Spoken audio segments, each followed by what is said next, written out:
This is the lowercase cursive I.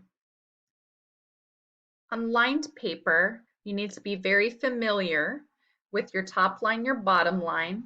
Our lowercase letters shouldn't pass that halfway point. Imagine a dotted line going down the middle and don't allow your letters to pass that point.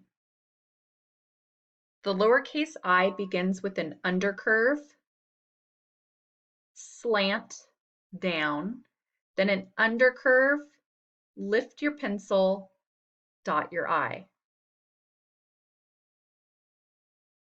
Undercurve, slant, undercurve, lift, dot your I.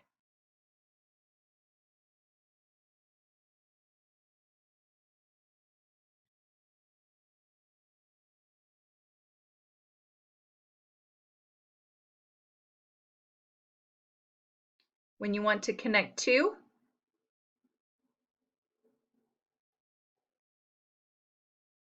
remember, don't lift up your pencil.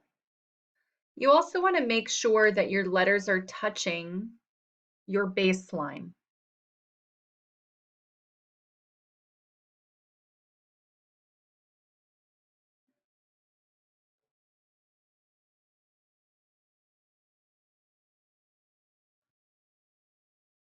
For practice, there's 3 I's.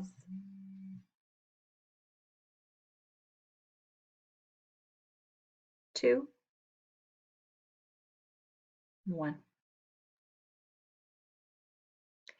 Now in this example, you'll notice that I started to separate the lowercase I. You want to be very careful that you keep them connected as much as possible when you're doing your undercurve and your slant. You don't want to separate like that. You don't want to do that. That's a non-example or a bad example. So you want to make sure that when you do your undercurve, slant, retrace that, and then do an undercurve again.